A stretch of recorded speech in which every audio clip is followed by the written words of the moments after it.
الرحمن علم القرآن خلق الإنسان علمه البيان الشمس والقمر بحسبان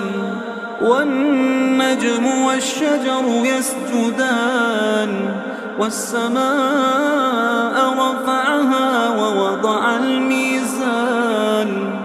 ألا تطغوا في الميزان وأقيموا الوزن بالقسط ولا تخسروا الميزان والأرض وضعها للأنام فيها فاكهة والنخل ذات الأكمام والحب ذو العصف والريحان فبأي آلاء ربكما تكذبان